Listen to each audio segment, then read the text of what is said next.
अस्सलामुअलैकुम, मैं हूं चमन साद। आप देख रहे हैं मेरा यूट्यूब चैनल एस्पायर एडवाइस। आज की हमारी वीडियो का टॉपिक है व्हाट इज एकेडमिक स्टडी और एकेडमिक स्टडी करियर काउंसलिंग के अंदर या करियर काउंसलिंग एकेडमिक स्टडी के लिए क्यों जरूरी है। तो आइए हम अपनी वीडियो की तरफ बढ़ते हैं। उससे पहले आपसे गुजारिश है कि अभी तक आपने मेरा चैनल सब्सक्राइब नहीं किया, मेरे चैनल को सब्सक्राइब करें, बेल आइकन को प्रेस करें ताकि मेरी हर नई आने वाली वीडियो सबसे पहले आप तक पहुंच सके। तो आइए हम वीडियो की तरफ मूव करते हैं।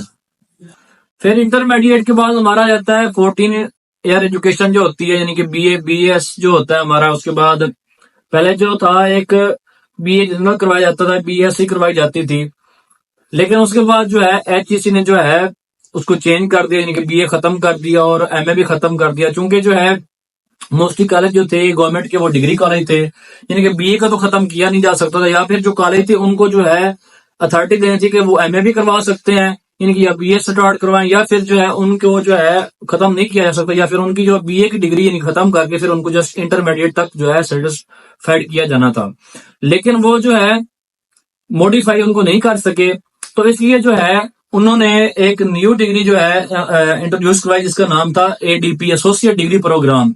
अब जो लोग एफएससी के अंदर जो है इनके इंटरमीडिएट के अंदर जिन्होंने एफएससी मेडिकल किया था उनके लिए जो है पीएस जो होता है एसोसिएट डिग्री इन साइंस। उसके बाद जो स्टूडेंट्स है जिन्होंने मतलब आईसीएस किया था या आईकॉम किया था उनके लिए जो डिग्री थी वो थी एडीसी, यानी कि एसोसिएट डिग्री इन कॉमर्स। मतलब जिन्होंने कॉमर्स में जाना था और आईकॉम किया हुआ था या आईसीएस किया हुआ था, जो लोग इंटरेस्टेड थे कि हम लोगों ने जो है कॉमर्स के अंदर जाना है या बीबीए करना है, तो उनके लिए जो है मुख्तलिफ जो है डिग्रियां जो है इंट्रोड्यूस करवाएंगे। जैसा कि यानी आर्ट्स के स्टूडेंट के लिए ADA associate degree in arts, और साइंस के स्टूडेंट के लिए एसोसिएट डिग्री इन साइंस, और जो कॉमर्स का स्टूडेंट था उसके लिए associate degree in science introduce करवाई गई।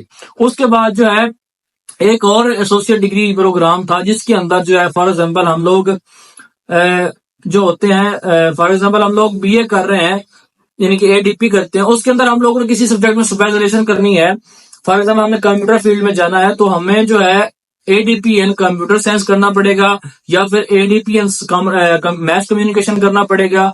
यानी कि जिस सब्जेक्ट में हमने किसी सब्जेक्ट में अगर स्पेशलाइजेशन में जाना है तो फिर हमें जो है वो एडीसी जो एडीपी जो है वो हमें स्पेशल सब्जेक्ट में करनी पड़ेगी। उसके बाद 14 ईयर एजुकेशन के बाद हमारा आ जाता है 16 ईयर एजुकेशन, यानी कि बीएस एमए के जो प्रोग्राम होते हैं हमारा वो स्टार्ट हो जाता है।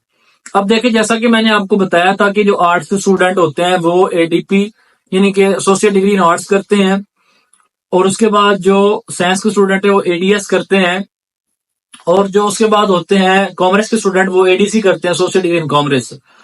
अब जो स्पेशलाइजेशन जिन्होंने नहीं की होती फिर वो आर्ट्स सब्जेक्ट में या साइंस सब्जेक्ट में, जैसा कि बीएस फिजिक्स है, केमिस्ट्री है, या इनमें से कोई भी यानी कि इसके रिलेटेड जो सब्जेक्ट होता है उसमें जा सकते होते हैं। और जो आर्ट्स वाले होते हैं वो पाक स्टडी, सोशियोलॉजी, उसके बाद इंग्लिश है, उर्दू है, कोई भी अपना ये सब्जेक्ट जो लिटरेचर सब्जेक्ट होता है उसमें जा सकते होते हैं। सपोज दैट एक बंदा जो है वो एडीएस से या एडीएस से जो है ना स्पेशल डिग्री की तरफ जाना चाहते हैं, जिस तरह का मैथ्स कम्युनिकेशन होती है या मीडिया मास होता है। उसके बाद कोई भी यानी कि सब्जेक्ट है जो स्पेशल होता है, फिर उसको जो जब यानी कि इस डिग्री के बाद हम लोग किसी भी जो है बीएस प्रोग्राम में फिफ्थ सेमेस्टर में एडमिशन ले सकते हैं।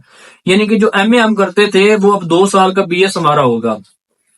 अब जिन्होंने तो एक रेलेवेंट सब्जेक्ट में जाना है उनके लिए तो दो साल बीएस होगा ही होगा, लेकिन जिन्होंने जो है अपना स्पेशल सब्जेक्ट में जाना है यानी कि मैथ्स कॉम में जाना लेकिन उन्होंने एडीए किया हुआ है, सोशल आर्ट्स किया हुआ है या साइंस किया हुआ है, उनके लिए मुश्किल ये होगी कि उनको स्पेशल सब्जेक्ट में जाने के लिए एक सेमेस्टर एक्स्ट्रा लगाना पड़ेगा। उनकी जो डिग्री होगी वो 2.5 ईयर यानी कि 2.5 साल की होगी। वो 2 साल बीएस नहीं कर सकेंगे, क्योंकि यानी कि यूनिवर्सिटी का एक रूल है कि यानी कि जो बंदा यानी कि बीए जनरल यानी कि या एडीएस यानी कि सिंपल करके आता है तो उसके लिए जो है उस सब्जेक्ट को समझने के लिए एक सेमेस्टर जिसको ब्रिजिंग बीएस ब्रिजिंग बोलते हैं उसको बीएस ब्रिजिंग के अंदर एडमिशन लेना पड़ेगा। ठीक हो गया। यानी कि कोई भी डिग्री हमने स्पेशलाइजेशन में जाना है तो हमें जो है 2.5 ईयर का बीएस करना पड़ेगा। उसके बाद हमारा आ जाता है बीएड, हमारा आ जाता है यानी कि बीएड 3 किस्म का होता है, जिसके अंदर हम लोग अगर तो हमने बीए किया हुआ है, बीए के बाद हम 2.5 ईयर का करते हैं बीएड। अगर हमने बीएस किया हुआ है यानी कि 16 ईयर एजुकेशन की हुई, उसके बाद हम 1.5 यानी कि 1.5 साल बीएड करते हैं। उसके बाद जो अगर हमारा यानी कि इंटरमीडिएट के बाद हम लोग करते हैं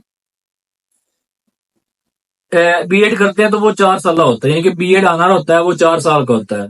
उसके बाद यानी कि जो सब्जेक्ट उसके बाद आते हैं यानी कि अपना एकेडमिक स्टडी के लिए, वो होते हैं एमफिल का होता है या एमएस करना चाहते हैं। उसके बाद यानी कि 18 जो है ईयर ऑफ एजुकेशन होता है।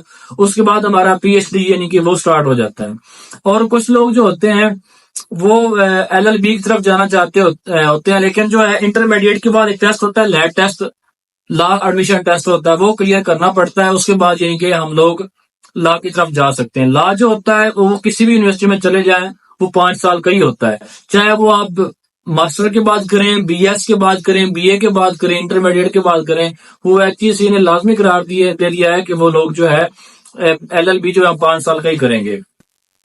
आपको बताने का मकसद ये है कि जब आप लोग मैट्रिक से ही जो आप एडमिशन लेते हैं तो आपको ये पता होना चाहिए कि हम लोग आगे क्या बनेंगे, हमारा क्या ड्रीम है, हमने क्या करना है।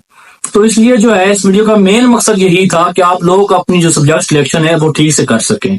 Thank you so much.